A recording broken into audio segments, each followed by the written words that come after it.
Evalyn Walsh McLean owned the Hope Diamond and the Washington Post, and she lost both of them. A 9-year-old son, struck by an automobile on the road outside her own estate, dead 8 hours later. Then a daughter found dead at 24 of an overdose of sleeping pills. Her husband declared insane and confined to a locked ward in an asylum. And on the 1st of June, 1933, the newspaper her family controlled was sold at a court-ordered bankruptcy auction for $825,000. They called it a curse. The legend says the Hope Diamond destroyed every fortune it touched, and the McLean fortune was proof. A woman who wore the largest blue diamond on earth every day of her adult life, who let her infant granddaughter teeth on a 45-carat stone and hid it in the garden for guests to find at scavenger hunts. She watched everything around her collapse, while the diamond sat on her finger the whole time, doing nothing. This is the story of what destroyed the Walsh McLean fortune. It was not the diamond. The curse of the Hope Diamond is one of the most famous legends in American history, and almost none of it holds up under examination. Pierre Cartier, the Parisian jeweler who sold the stone to Evalyn in 1911, assembled a list of previous owners who had met terrible ends. Marie Antoinette, who is said to have worn a version of the stone before she was beheaded. A Greek merchant said to have driven off a cliff. An Eastern European prince said to have been shot. Richard Curine, the Smithsonian Institution's curator of the Hope Diamond, spent years tracing the stone's full chain of ownership and found that Cartier himself had manufactured most of those stories. Newspaper journalists of the era invented several more. The curse was never a historical finding. It was a sales pitch. Cartier knew that Evalyn Walsh McLean was drawn to superstition, to risk, and to objects with dark reputations. He showed her the diamond at his Paris hotel, had it reset into a new mounting she admired, and let her take it home for a weekend. She could not bring herself to return it. The contract Cartier drew up included what he called a customer's privilege to exchange goods in case of fatality. If the curse killed someone, Evalyn could swap the stone. His firm spent years chasing the McLeans through lawyers for the final payments. Cartier lost money on the transaction. The most famous curse in American folklore was invented by a jeweler to close a sale. But if the diamond did not destroy this fortune, something did. 2 documented losses anchor the collapse. The Washington Post, sold at a bankruptcy auction for a fraction of what it had been worth, and the Hope Diamond itself, forced sold from Evalyn's estate after her death because the debts outran the assets. The answer is far more ordinary than any legend, and it starts with a gold mine in Colorado. So what took this fortune apart? Not a 45-carat stone, not a European legend about cursed royalty. The answer begins the day a finished fortune, every dollar of it earned by one man in a mine in the San Juan Mountains, was handed whole to a daughter who had never earned a dollar, married to a man who had never earned one either, with no trust, no trustee, and no conditions of any kind. Thomas Walsh left his daughter a fortune with nothing around it, no family office, no protected trust, no conditions on the principal. The money arrived whole, and it arrived unguarded. Everything that followed turned on that single structural absence. Walsh was born in Lisrona, County Tipperary, Ireland, in 1850. He came to the United States in 1869 with almost nothing and worked his way west through the mining camps of Colorado, claim to claim, until he reached the town of Ouray, deep in the San Juan Mountains. In 1896, in the Imogene Basin above Ouray, Walsh found gold. The Camp Bird mine produced $5,000 a day in gold ore at the start, and within a few years it was running closer to $8,000. Walsh sold the mine to a British syndicate in 1902 for more than $5 million. He moved his family to Washington and built a 60-room mansion at 2020 Massachusetts Avenue, the most expensive private residence in the capital, at a construction cost of $835,000 with another $2 million in furnishings. He set a gold nugget into the foundation stone.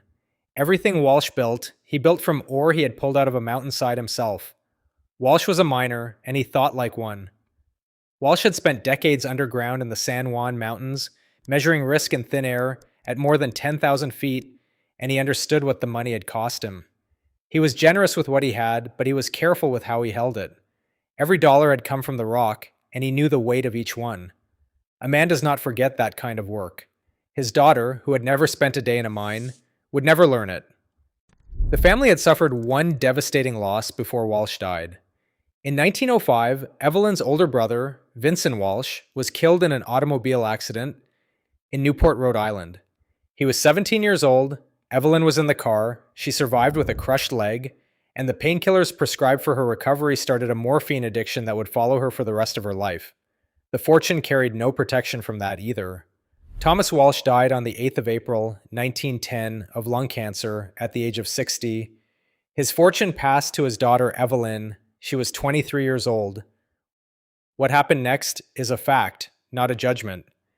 Evalyn and her new husband, Edward Beale McLean, whom everyone called Ned, had received $200,000 from their fathers as a wedding gift in 1908, $100,000 from each side.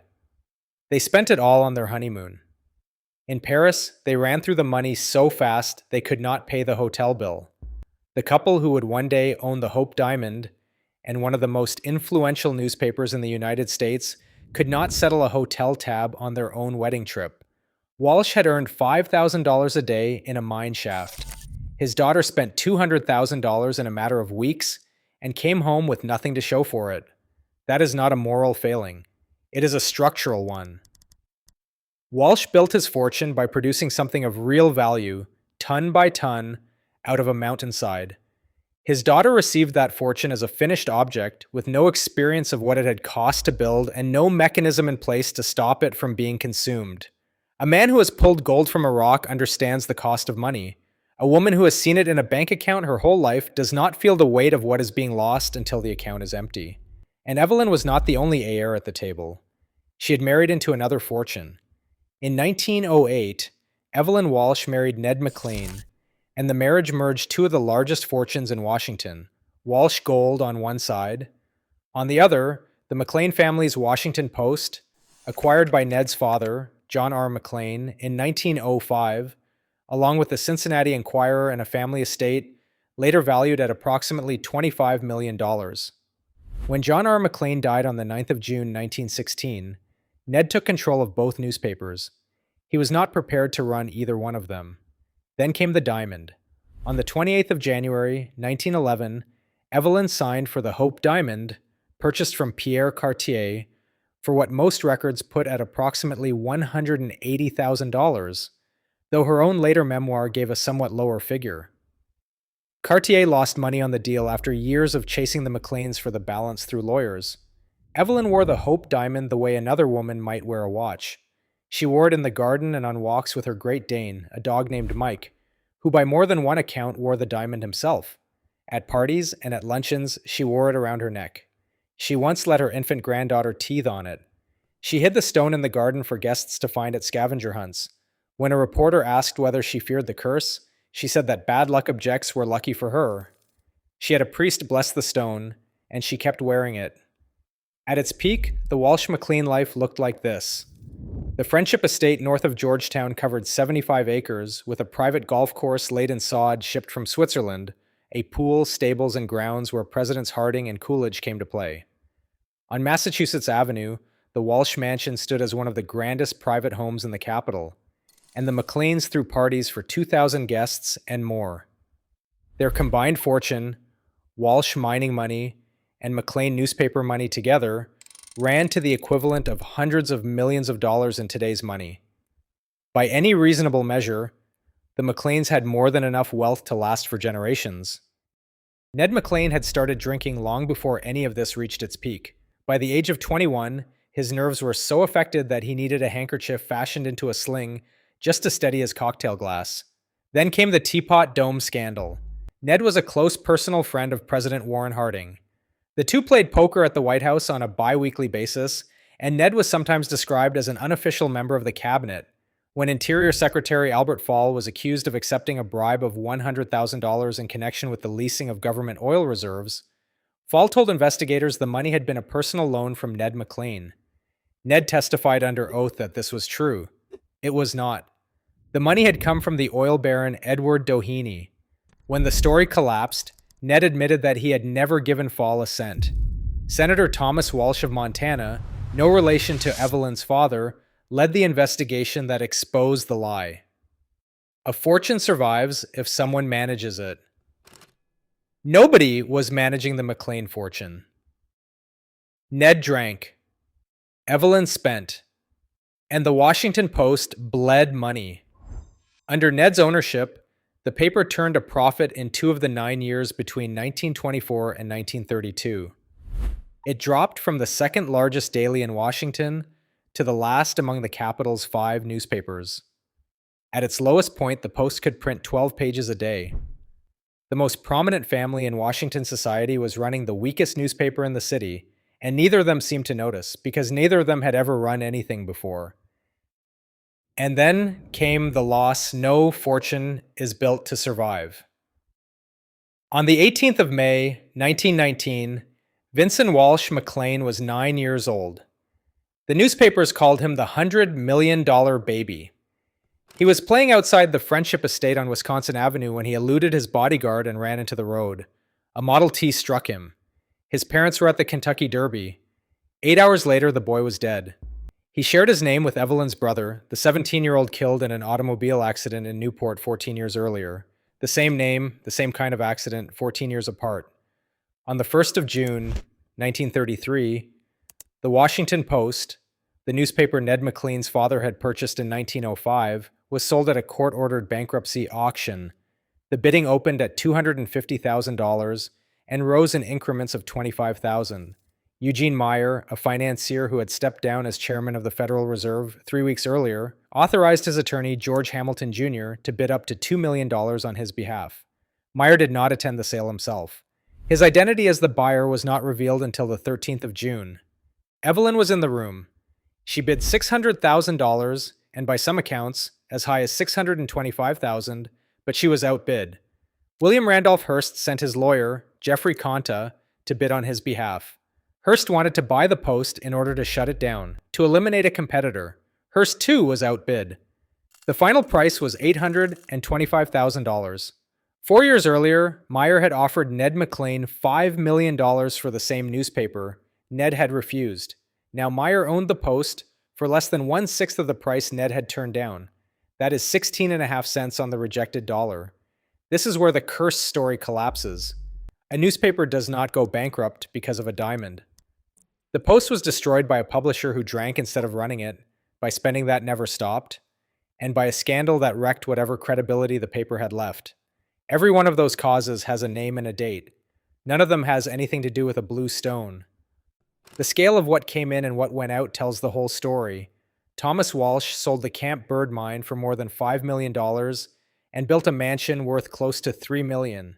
The McLean fortune added the Post, the Inquirer, and an estate of approximately $25 million from Ned's father. Evalyn spent $200,000 on a honeymoon before she had been married a year. The Hope Diamond cost $180,000. And across 3 decades, by the most conservative published estimate, the McLeans burned through more than $100 million in combined spending and losses, with nobody managing the money, nobody watching the books, and no structure of any kind around the principal. The result was an $825,000 auction. The personal toll ran deeper than the financial one, and it had been building for years. Ned McLean's alcoholism worsened through the 1920s and into the 30s, and his behavior grew more erratic with every season. He carried on a public affair with a woman named Rose Doras.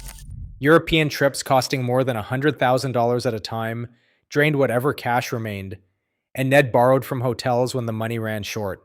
In Washington, he was volatile, unreliable, and less present at the newspaper that bore his family name.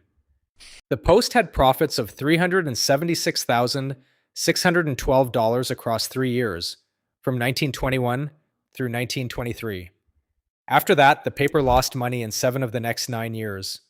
Ned did not change course. Ned did not bring in managers or sell the paper. He drank, and the paper bled, and Evalyn watched.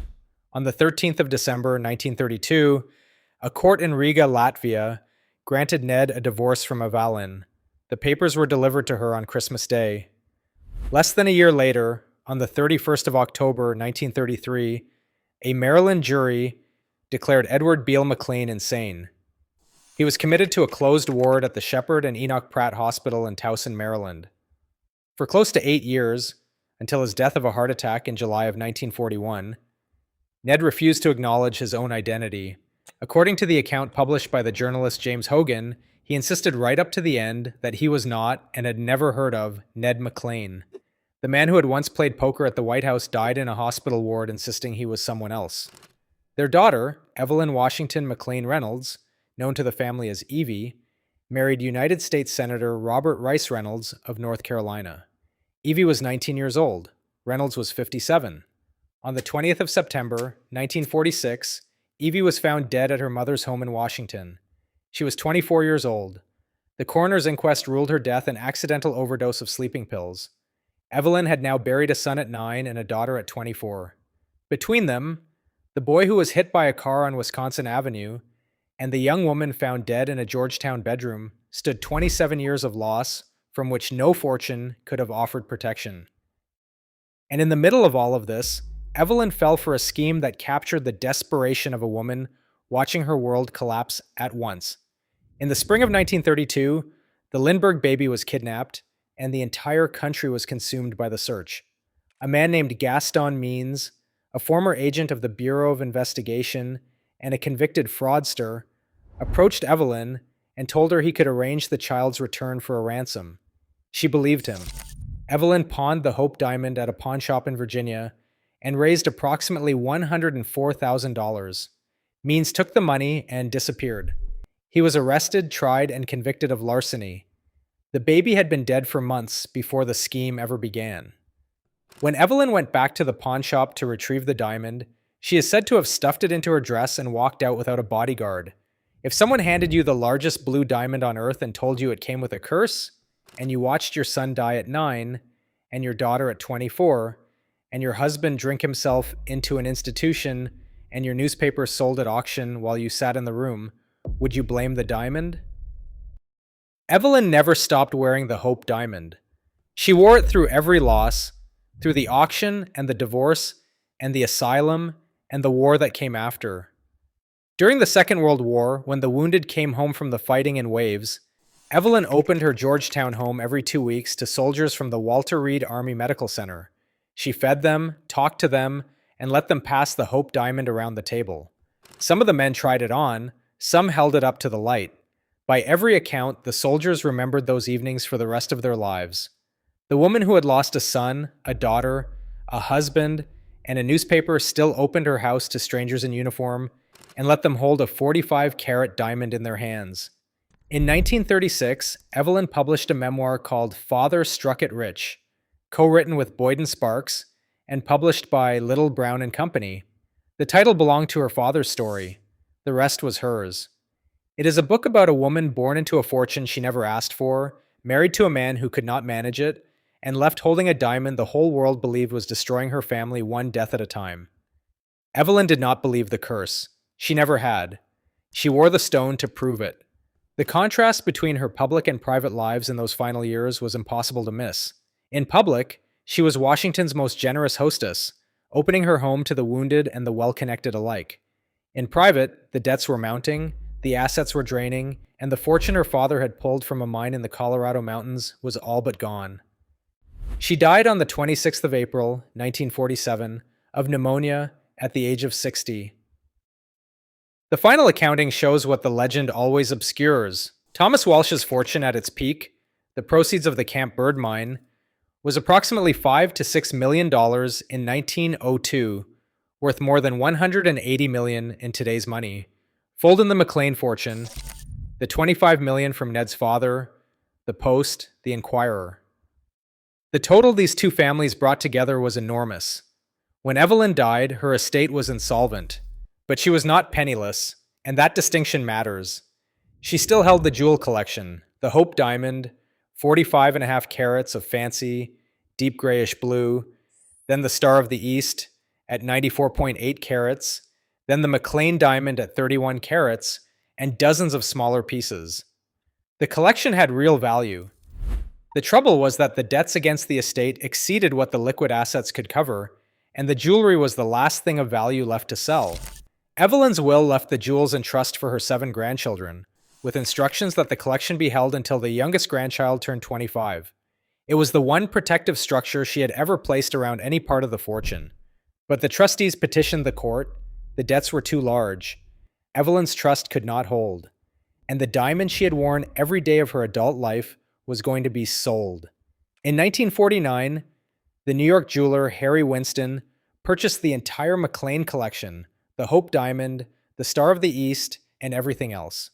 Winston paid approximately $1 million for the full collection.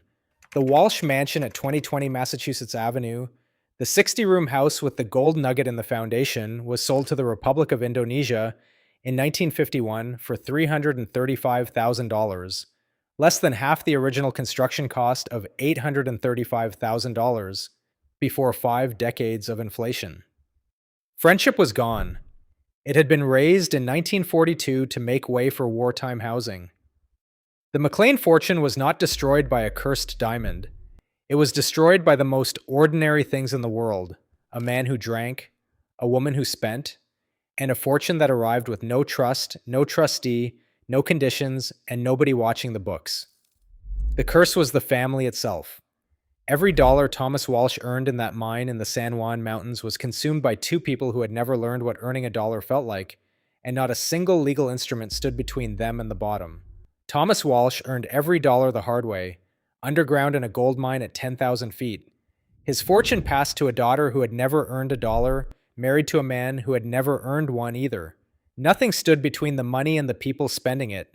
Not a legal instrument, not a family office, not a single written condition requiring that the fortune be managed, invested, or even counted. That is how fortunes die. Not in a single disaster, but in the slow, unguarded consumption of wealth by people who received it whole and spent it as though it could never run out. Eugene Meyer took the $825,000 newspaper and began to rebuild it from nothing. Meyer was not a man who needed a newspaper. Meyer was born on the 31st of October, 1875, graduated from Yale in 1895, and by the age of 40 was worth approximately $40 million, earned in banking and investments. He had served as chairman of the Federal Reserve from 1930 until May of 1933, stepping down 3 weeks before the Post auction, so he could bid on the paper without a conflict of interest. What drew him was a conviction that Washington needed an independent newspaper, and what Ned McLean had left behind was not much of a newspaper at all. Meyer poured millions of his own fortune into the paper.